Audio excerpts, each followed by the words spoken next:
Hello and welcome to Radnor Studio 21. I'm Megan Gummel, your host for today's segment of Commissioner's Corner. And I'm here with Ward 1 Commissioner Jack Larkin. Hi, thanks for having me. Welcome back, Jack. Glad to be here. Okay, big news. You're running for re-election. I am, and I'm glad to. When I ran the first time about 9 months ago, I knew that there was a collection of sort of amorphous infrastructure issues that I wanted to work on. And in the 9 months I've been doing this, I have discovered that they are not amorphous, they are very concrete, and they are absolutely terrifying. Ooh, that which does not scare us makes us stronger. Yeah. Here's your cape. I did not bring it with me today. We have flooding issues. Obviously, the August 13th storm was one that really crystallized that for a lot of people. We also have enormous sewer problems. And when I first started writing about it, I was glad to say that what we needed to do was sort of buckle down, pay for our own solutions, and fix the sewer. I will tell you that as I have learned more about the scope of the problem, I am less and less sanguine about our ability to do that, and selling the sewer system, although not something that I'm ready to do yet, seems like a more and more attractive option. Does it really? Yeah. Our last discussions or something I watched recently was that wasn't the more favorable option. That's interesting. So the more that happens and the more you're learning, you're rethinking your position on that. Yeah, so the issue is this. In at least two of the wards, our ward, Ward 1 being one of them, the sewer is comprised almost entirely of vitrified clay pipe or terracotta. It's over 100 years old. Its useful lifetime is between 40 to 50 years, which means that we are massively, massively over where we should be in terms of our sewer system for those wards. And much of the rest of the wards in the township is consisting of either PVC pipe, which is delaminating, terracotta pipe, which is cracked. Our sewer system is not in good shape. We're undertaking a very high-level study right now to find out which sections are just beyond their useful lifespans. We're not actually finding out detailed information about which sections of pipe need to be replaced because of cracks. The reason being that it would cost millions of dollars just to televise the entire set of pipes that we have. More money than we have just to check to see what it would take to repair. And currently, I think there was an issue where something broke over in Ward 4. Yeah. So is right now, not that it's a good strategy, but if it breaks, that's where we're heading. Yeah, every time we have an emergency repair, number one, it costs us hundreds of thousands of dollars sometimes to repair it. We also risk sanctions from DEP because DEP will come in the first time you have a break and a spill, and they'll say, yeah, we get it, that happens. And the second time, they'll say the same thing, and the third time, they'll say the same thing. The environment? Yeah, the Department of Environmental Protection. Okay. At some point, though, they say, okay, this is all the product of neglect of your sewer system. This is no longer a series of emergencies. It's the entirely predictable outcome of having a system that you have not maintained for 100 years. Okay, and why haven't we? It's really expensive. Okay. We charge a little bit less than is probably necessary in order to do everything that we need to do with our sewer system and your sewer rents. But that charge does not cover the cost of maintenance and repair, which means if we actually just left everything in the ground and everything worked perfectly for, perpetuity, then your sewer rents wouldn't quite cover the cost of running the system. And are there things that the residents could be doing to help with the maintenance? Not flushing. I don't know. Cross your legs? No, not really. Okay, I don't know, because I remember once when the kids were little, the wipes, the baby wipes, and I remember having something got clogged, and it was a Roto-Rooter man, and he comes in, and he's got the long snake, and he pulled out a bunch of these non-biodegradable wipes that were black and disgusting, and not that I think I was intentionally throwing them down, but little things, if all the residents were doing, maybe prolonging the life, or is that not true?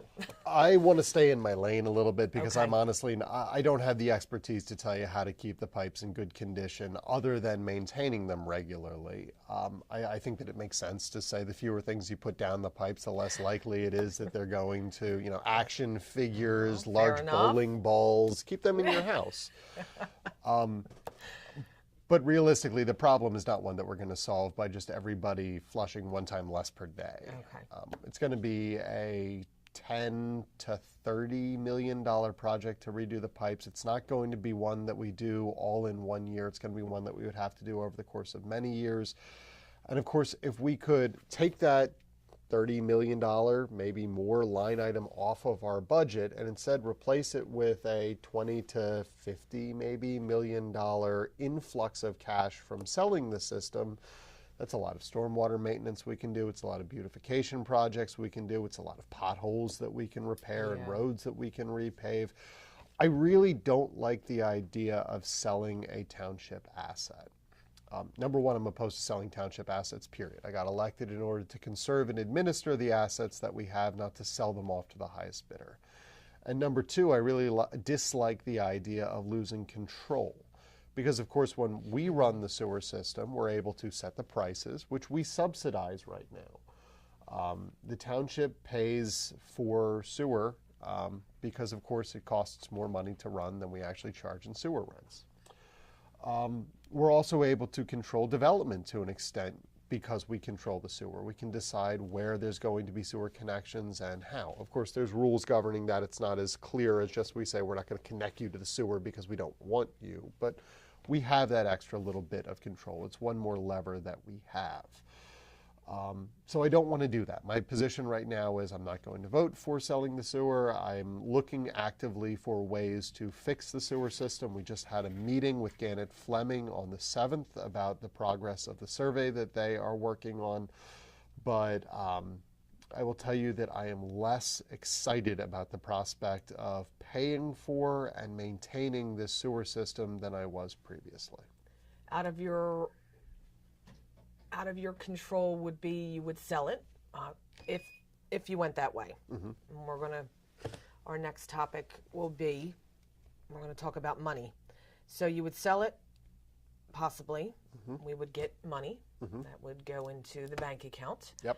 But then you would lose control and have no say when it gets updated, how much then we would be charged, or would we continue to be charged if somebody else owned it as a resident? The PUC, the Pennsylvania Utilities, I want to say Commission, the PUC it does impose rules on how quickly price raises can be imposed. The general rule of thumb for when you sell a sewer system is that there's a moratorium on price increases for a period of, I want to say 10 years for the most part. And then afterwards, each price increase has to be tiered. So it can't go from you're paying $30 a month up to $500 a month all in one go. And it wouldn't be that large of a change anyway, unless you were really using a lot of water. But that being said, PECO is a company that operates for a profit.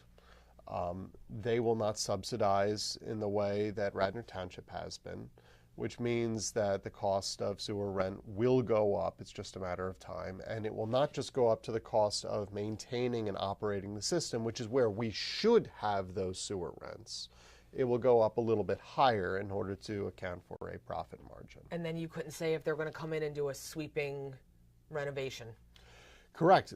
PECO could come in, sorry, not PECO, Aqua could come in and they could, a couple of different problems. Number one, my expectation is they would do a big upgrade to the sewer system rapidly, which would be good, but it would play havoc with the streets because they would be tearing everything up. I know, and we don't like to be inconvenienced. Well, yeah, but I mean, the streets are necessary. They're an important part of the township too. When they repave the streets, I mean, every time the street gets torn up, it seems like when it goes back down, it's not quite as good as it was before. They also just don't move as quickly as the township does. When there's a break, there shouldn't be as many as there are, but when there is one, Steve Norsini and Bob are both out there. Doesn't matter what time of day or night it is, they're out there in 10 minutes. You've got a public works crew who's got shovels in the ground, and you've got the problem solved rapidly. My experience with PECO recently was there was a transformer that blew up outside my house, and it was 48 hours before a truck ended up coming. Okay. And you hear the same things everywhere with Aqua and PECO because they're big, big companies. They've got the entire Commonwealth to deal with, or a big chunk of it. So that's a big factor in that. Yeah, I have to say, Radnor's amazing. We have great staff. We do have great staff, and work in Tredyffrin Township, and we joke, like, even with the snow, there's that line, where Radnor ends and TE begins. I have to say they're amazing, and even shout out to all the police officers. And I want to give a off-topic while we're on it, and it's on my mind. I really want to thank the police chief, Chris Flanagan, for doing a Doyle Road meeting with the residents over some concerns that we have there. I'm very impressed with that because, again, it goes back to the village, and there's only so many of them and many of us, and we all kind of have to work together. So Radnor does impress me. So that is definitely something that everybody will have to consider, regardless what happens. Yeah. So let's talk about money and revenue. Have you got any? We could use it. No, but it sounds like Radnor doesn't have enough either. That's correct.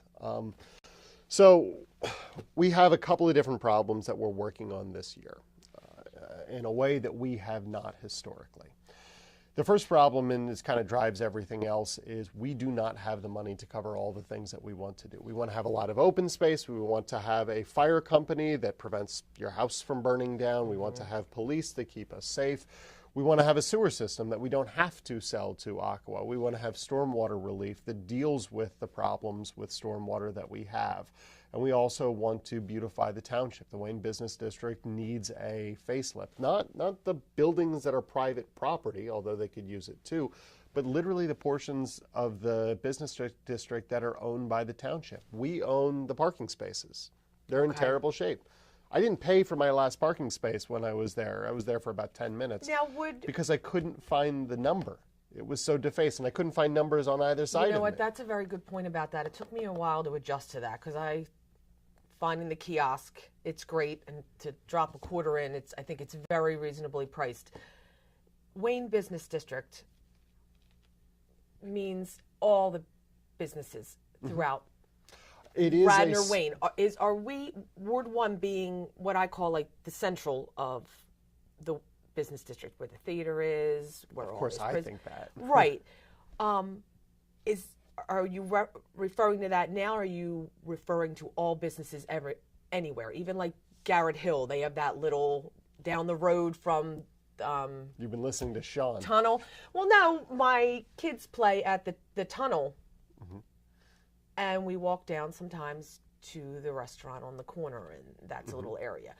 I guess I'm trying to be open to think about the entire Radnor because, again, being Ward 1, I kind of feel like that's the heart, and I don't want to take away from any other parts of Radnor. So the Wayne Business District is a specific geographic feature in Radnor Township. So it's its own overlay that sits in what you probably, I could not tell you on a map exactly where it is without looking, but in your head you can probably imagine exactly where the shops and restaurants are in Wayne in Ward 1. Okay. And that's basically the Wayne Business District. Okay. So we own the sidewalks.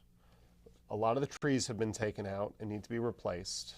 They were in the budget to be replaced 2 years ago. It didn't happen, and the way that works is every year we get a new budget, and things that we prioritize and set money aside for in 1 year, if they don't get done and they're not in the next year's budget, then the money's not there for them anymore.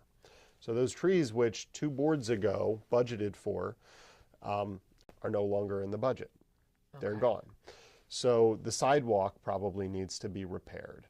The parking spaces, when I said I couldn't find a number, I don't mean like I just couldn't find it because I wasn't looking. I mean literally it had been defaced and there was no number there anymore. Okay. We need to repave the parking spaces that we own.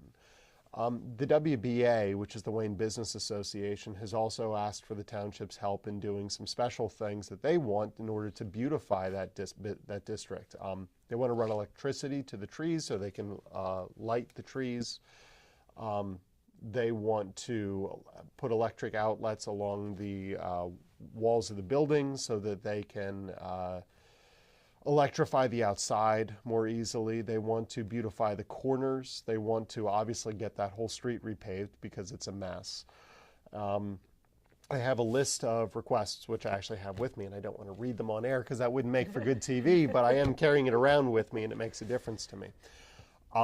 We just as a township don't have the money to do everything that they want us to do. But I will say, Villanova University has agreed to partner with us to go to Harrisburg in order to ask for grant funding for it. The hope is that we'll be able to qualify for a $1 million multimodal grant for which the township would have to give some kind of a match. So instead of the township finding $1 million in order to beautify that district, we would have to find $500,000, $300,000, $200,000, something, depending on the match that we're asked to find. $500,000 would be a heavy lift. $300,000, I think, if you're getting $1 million worth of value, makes a lot of sense. Now, remember, I just said we don't have the money to fix the sewer system, which is really crucial to everyday life. So where are you going to find $300,000 in order to make the district look better? I want this to be a priority for us because the Wayne Business District makes the township money. We survive in this township in significant part off of our mercantile tax and our business privilege tax. Excellent. Okay, so the revenue, that's where the revenue comes from. Okay, the existing, so you have to, your existing clients, your existing business, we have to take care of them, right? We want to help keep them in business. And then it's also who wants to come to town, quite possibly, to contribute to that. And I know Wawa is a big one, which you had said it's not like they're going to solve all our money woes. No. But Penn Medicine is going to help.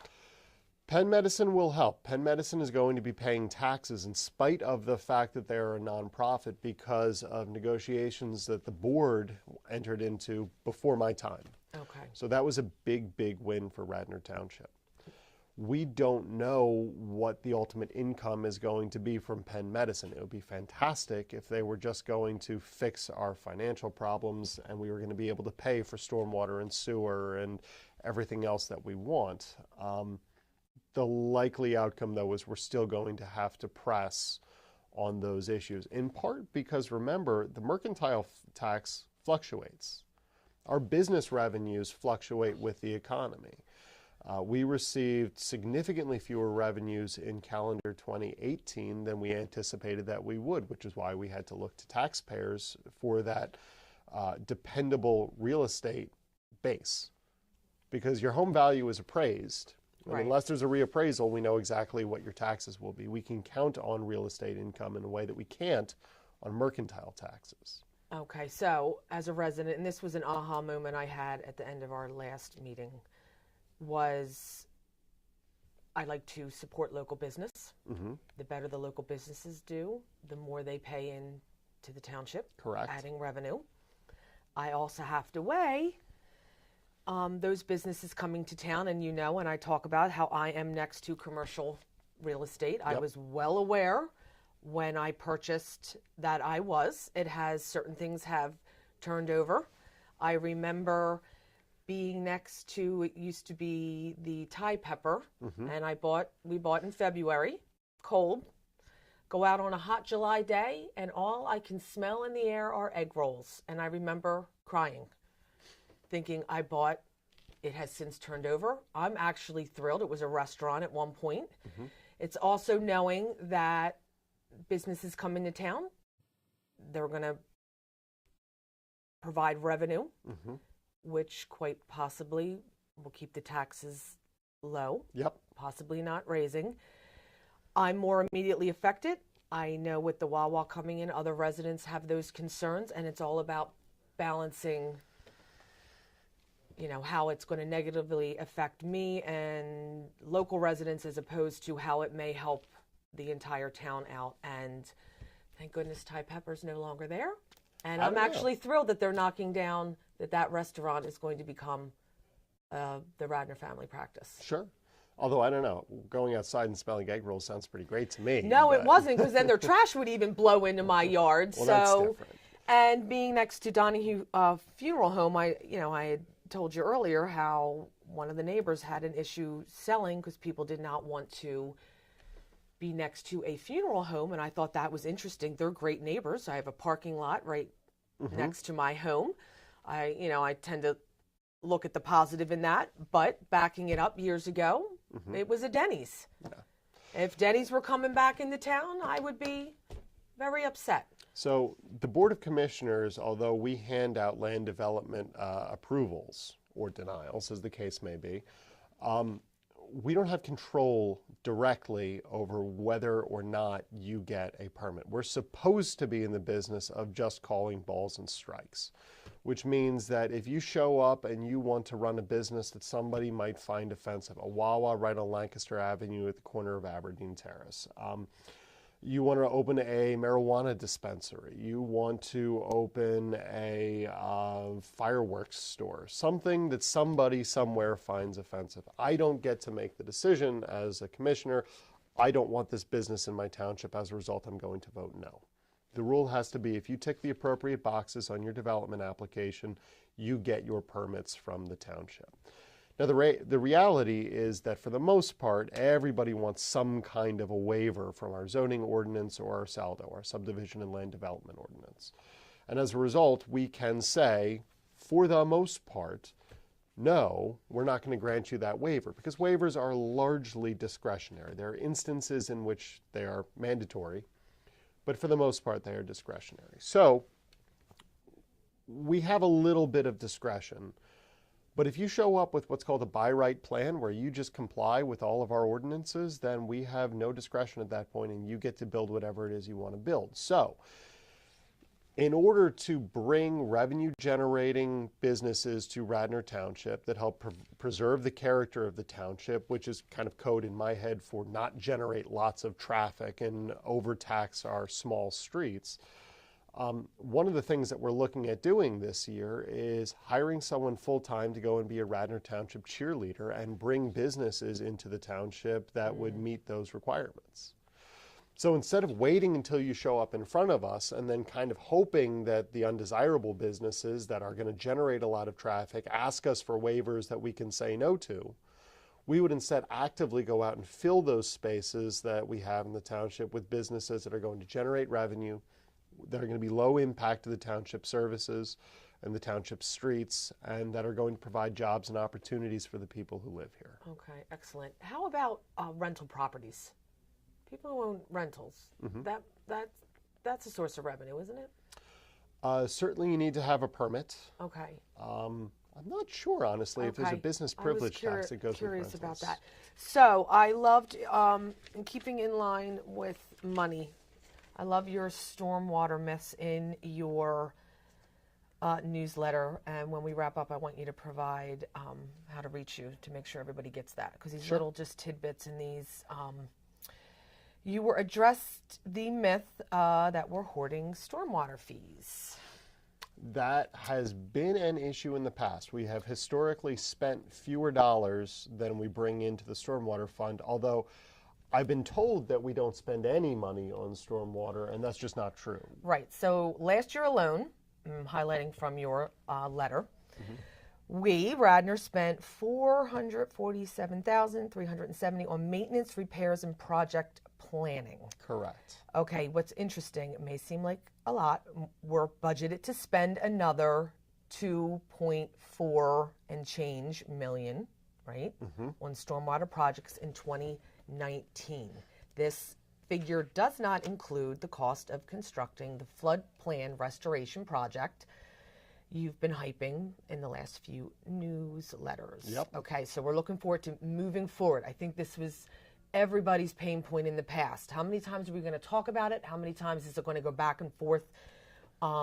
Relief comes into the decision that we've made the best choices given what we have moving forward. So we're not hoarding fees. Not anymore. Okay, but on the other flip side, we don't like to hoard, to your point. You don't also like the idea of spending down all the township savings. Okay, that can be scary too, right? By law, here's what's interesting. Stormwater dollars can only be used for stormwater projects. So the myth that maybe that money that we're putting into that is being used for other things. Correct. That's not true. We cannot use those funds to pay the police or serve the township's general debt, keep the parks open. On the contrary, if we keep the money in the bank, it costs the township more dollars out of the general fund. So it's all about planning and where we're going to take that. Correct. And that is such a good point. Like, if we don't use it, first responders, the clean up the flood damages, that's going to come out of the general fund, which is taking away from somewhere else when we have this money. Correct. Stormwater dollars cannot go to general use, but general fund dollars can go to stormwater use. Correct. So if you have a big flood, and as a result of that, first responders have to go out, they're paid overtime. We break a sewer main because it becomes overtaxed. That costs us money to pay for. Individuals lose their homes, their cars, their basements, their furniture, their whatever else. That's not a township expense that we have to pay, but that doesn't make the people who lost their money any happier because they have to pay for it themselves. Meanwhile, if we take the money out of the stormwater fund and we do what we're supposed to be doing with it, which is provide stormwater relief, you don't have the first responder come out because there's not a flood. You don't have the sewer main break because there's not a flood, and you don't lose the broken things at home because there's not a flood. We cannot take the money out of the stormwater fund and use it to pay police. It's only for stormwater purposes, which means that there's no purpose to hoarding that money in hopes that, you know, maybe next year we'll have a very small number of mercantile tax dollars and we'll need the money to pay for the police. That's not an option. We would literally have to disperse it back to the taxpayers before we could use it for the police. It's not a thing that we could do. The other note that I want to address here, though, is it does sound scary to have $0 in the bank, even if it's just money that could be used for stormwater dollars. What I had not fully appreciated, because when I came into office, we had millions of dollars worth of stormwater funds in the bank, and I just kind of figured, well, we'll use that to pay for projects. The concept when the stormwater fund was first put together was not to wait 10 years, accumulate $10 million, and then do a $10 million project. The concept was use the income stream to go out and get a bond. Okay. Because the floodplain restoration project, which is not included in the millions of dollars we're going to be spending on stormwater in the next couple of months, is going to cost, I don't have numbers, so this is just me guesstimating from my experience 2 steps removed from this in real life.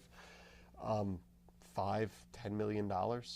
We do not have enough money in the stormwater fund to do that. We would have to go to a bond, and we would pay that back with the stormwater revenue that we generate over the course of 5, 10, whatever it is, years. And that's how it's supposed to work. Because if you think about the alternative, any of these projects, I mean, even the small project that we're doing to clean out the North Wayne Field Basin, that costs hundreds of thousands of dollars. If that's the only thing that we do every year, that's just not going to cut it. We would have to massively increase the stormwater fee, which we're not going to do. Instead, we're going to bond it out. Okay, excellent. Well, thank you so much for that. And love your newsletter. Nice little highlights, especially these stormwater myths. So I want to thank you for your time, and I want to thank everybody for watching.